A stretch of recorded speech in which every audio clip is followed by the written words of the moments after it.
आप सभी जानते हैं कि कल से एक बहुत महत्वपूर्ण खबर उत्तर प्रदेश से आ रही है और वो खबर घृणा को लेकर है।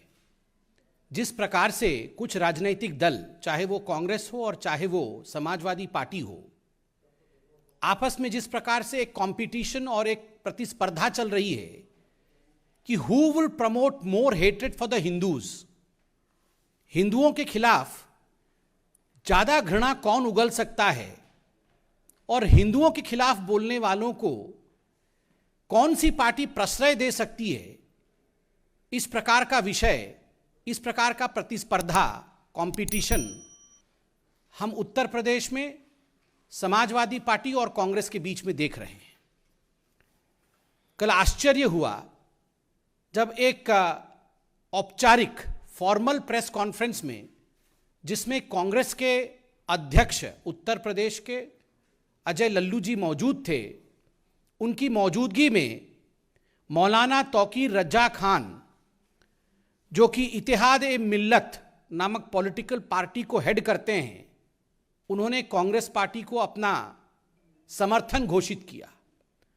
और अभी भी हमने देखा कुछ मिनटों पहले कांग्रेस पार्टी के ऑफिशियल ट्विटर हैंडल ने प्रियंका वाड्रा जी के साथ मौलाना तौकीर रजा खान के तस्वीर को ट्वीट करते हुए लिखा है कि बीते दिनों आला हजरत बरेली शरीफ के मौलाना तौकीर रजा खान साहिब की कांग्रेस महासचिव श्रीमती प्रियंका वाड्रा जी से मुलाकात हुई और समर्थन देने की बात उन्होंने कही है। तो ये कांग्रेस पार्टी ने ऑफिशियली ट्वीट भी किया है और तौकीर रजा खान के समर्थन के विषय में कल प्रेस कॉन्फ्रेंस भी देखा। आज ये सवाल उठता है कि आखिर ये मौलाना तौकीर रजा खान साहब कौन है। याद करिए, मीडिया ने चंद दिनों पहले मौलाना साहब के एक वीडियो को दिखाया था जिसमें स्पष्ट रूप से मौलाना तौकीर रजा खान हिंदुओं के खिलाफ जहर उगल रहे थे उत्तर प्रदेश में।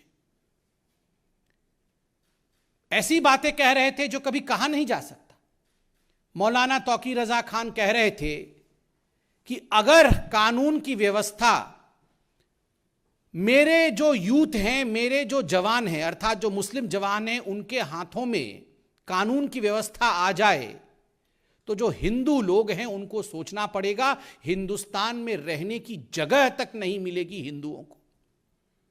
आप सोच के देखिए किस प्रकार की यह घृणा की बात है, घृणा की पराकाष्ठा है, हाइट ऑफ हेट्रेड, जिसमें स्पष्ट रूप से एक मौलाना कह रहे हैं कि अगर हमने खुला छोड़ दिया अपने युवकों को तो धर्म विशेष का नाम लेकर कह रहे हैं कि हिंदुओं को हिंदुस्तान में रहने की जगह नहीं मिलेगी, देश छोड़ के जाना पड़ेगा।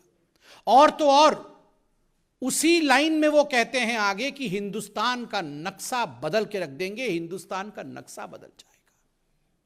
हिंदुस्तान का नक्शा बदलने वाले लोग, जिन लोगों के मंसूबों में इस प्रकार की कारसादी है कि वो हिंदुस्तान के नक्शा को बदलना चाहते हैं, कानून की व्यवस्था को पलटना चाहते हैं, स्वाभाविक रूप से वैसे लोगों का समर्थन कांग्रेस पार्टी लेती है। ये कोई कांग्रेस पार्टी के लिए नया विषय नहीं है।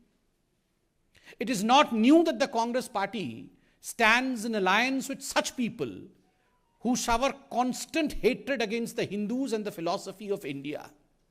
याद करिए, यही वो मौलाना तौकीर रजा खान है जिन्होंने CAA के समय कहा था हम तो अल्लाह वाले हैं, हम तो अल्लाह वाले हैं, हम चाहेंगे तो खून की नदियां बहा देंगे। और भाषण में यह भी कहा था हम तो जन्मजात लड़ाके हैं, हम तो जन्मजात लड़ाके हैं, we are born fighters, We will fight against the system.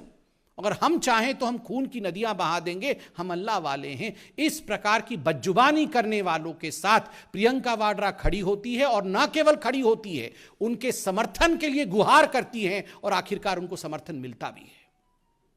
This is not new in Congress, I said so because आप याद करिए केरल में किस प्रकार से वेलफेयर पार्टी का और वेलफेयर पार्टी को चलाने वाले जमात-ए-इस्लामी, जो कि UAPA के अंतर्गत बैंड है, उस वेलफेयर पार्टी के साथ कांग्रेस पार्टी का गठबंधन हुआ था।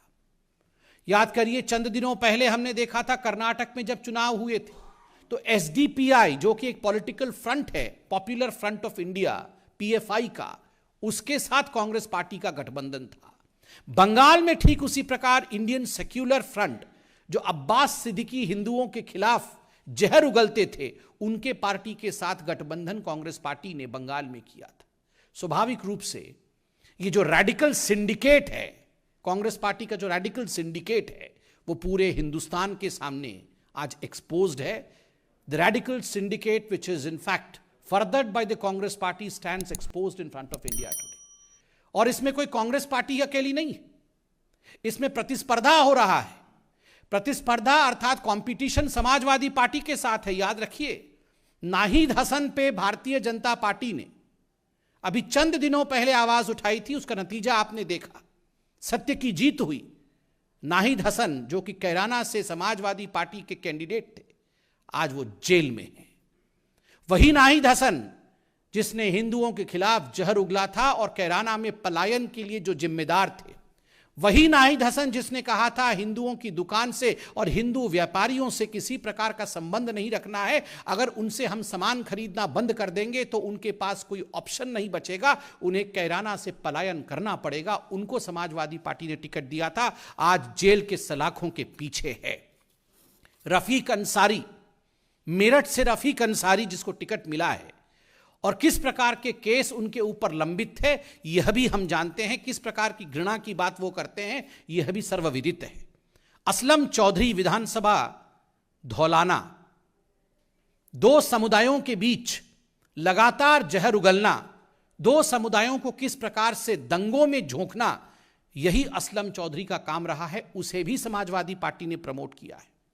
साहिद मंजूर किठौर से, उनके खिलाफ भी क्या केस है आप अध्ययन कर सकते हैं। और मोहर्रम अली पप्पू, मोहर्रम अली उर्फ पप्पू, जिसको टिकट दिया गया है समाजवादी पार्टी द्वारा और जो सहारनपुर में गुरुद्वारा हिंसा का मास्टरमाइंड था, गुरुद्वारे में किस प्रकार उन्होंने हिंसा करवाई थी मोहर्रम अली ने, ये हम सब ने देखा था। तो चाहे कांग्रेस पार्टी का मौलाना तौकीर रजा खान हो या समाजवादी पार्टी का नाहिद हसन, उद्देश्य केवल एक है। ये जो रैडिकल सिंडिकेट है, इसका उद्देश्य है किस प्रकार से दंगे भड़काना, हिंदुओं को डराना, हिंदुओं को बांटना और केवल अपने परिवार की राजनीति को आगे बढ़ाना। इसके साथ मैं आपको याद यह भी दिलाना चाहूंगा, such is the level of hatred of these political parties that they don't even spare the prime minister of India.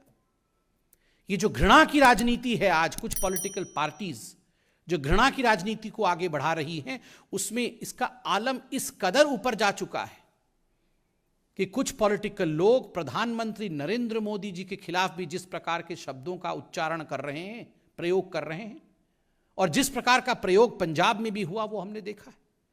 कल टीवी चैनलों के माध्यम से कांग्रेस पार्टी के अध्यक्ष महाराष्ट्र में नाना पटोले ने जिस प्रकार के शब्दों का प्रयोग आदरणीय प्रधानमंत्री श्री नरेंद्र मोदी जी के लिए किया है, मुझे लगता है उसे दोहराना भी उचित नहीं होगा।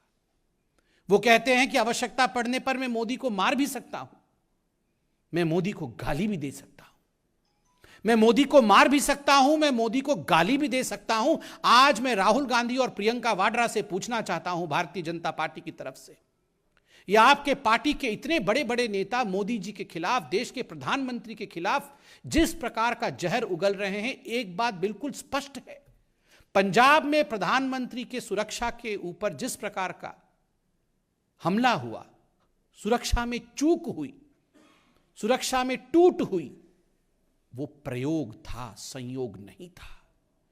That was an experiment which was done at the behest of the top leaders of the Congress party. वरना ये सारे कांग्रेस के लोग एक ही जुबान बोल रहे हैं, प्रधानमंत्री को मार भी सकते हैं, मोदी को मार भी सकते हैं। एक बात आज कांग्रेस को सुनना ही पड़ेगा, 2014 से पहले आपने मोदी जी के लिए इसी प्रकार के शब्दों का प्रयोग हमेशा किया। कभी उनको नीच कहा, कभी आपने कहा कि तू तो चाय वाला है, तू जाके हमारे अधिवेशन में चाय बेच, तुम्हें हम छोड़ेंगे नहीं। पाकिस्तान में जाकर आपने कहा कि मोदी को हटाना होगा, किंतु आपने जितना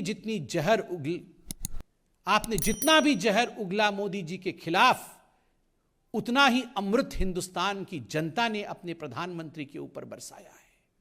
इसलिए आप इस मुगालता में ना रहें, please don't be in confusion that if you abuse the Prime Minister of India, the PM post stands condemned. No, you're condemning yourselves.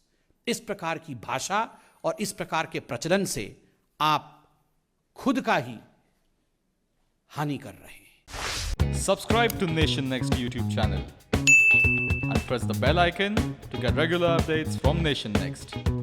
Also like Nation Next Facebook page and follow us on Instagram and Twitter.